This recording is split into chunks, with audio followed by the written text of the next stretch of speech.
नमस्कार. कांदे नवमीनिमित्त मी आज चिमूटभर मीठ ह्या चॅनलवर ना पाणी ना सोडा वापरता खमंग असे कांदे भजे बनवले आहेत. कांदे भज्यांसाठी सर्वप्रथम मी 2 मध्यम आकाराचे कांदे बारीक असे उभे कापून घेतले आहेत. कांद्याच्या सर्व पाकळ्या वेगळ्या करून त्या एका मोठ्या भांड्यात स्थलांतरित करून घेतल्या आहेत. कांदे भजे बनवण्यासाठी मी इथे पाण्याचा थेंबरही वापर करणार नाही. त्यासाठी नैसर्गिकरित्या कांद्याला पाणी सुटण्यासाठी इथे मी अर्धा चमचा तिखट, पाव चमचा हळद आणि अर्धा चमचा मीठ घालून कांद्याला हे सर्व पदार्थ चांगले चोळून कांदा 10 मिनिटांसाठी झाकून ठेवला.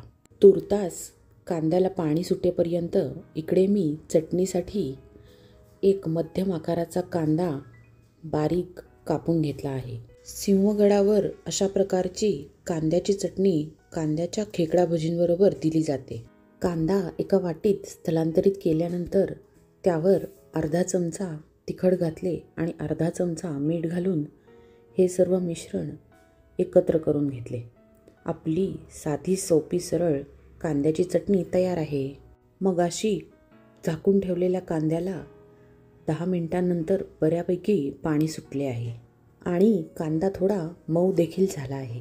आता ह्या कांद्याला आपल्याला टप्प्याटप्प्याने बेसन घालून ते कांद्याला लावून घ्यायचे आहे.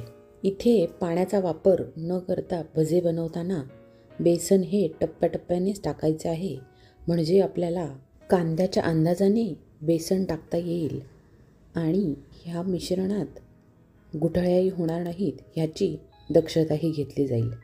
अशा प्रकारे मी 3 वेळा बेसन टाकून हे मिश्रण ह्या प्रकारे एकत्र करून घेतले आहे.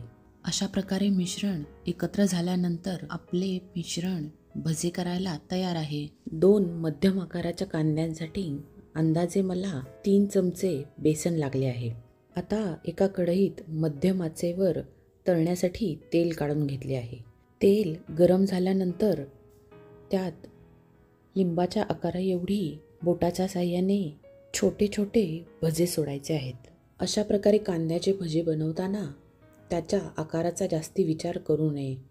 तेलात पडल्यानंतर कांदा कुठलाही आकार घेऊ शकतो आणि त्यामुळेच ही भजी सोडा न वापरताही खुसखुशीत होतात.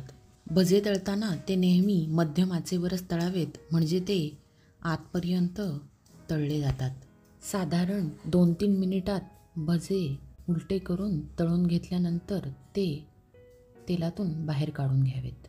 कमीत कमी साहित्यात भज्यांना किती छान रंग आला आहे ते तुम्ही पाहू शकत असाल. अशाच प्रकारे भज्यांचे बाकीचे 2 घाणेही तळून घेतले. कांदे नवमीनंतर चातुर्मासात 4 महिने कांदा आणि लसूण काही लोक वर्ज्य करतात. त्या लोकांसाठी पावसाळ्यात हमखास बनवून पाहावे असे कांदे भजे तुम्ही नक्की करून पहा. Like, share, subscribe. धन्यवाद.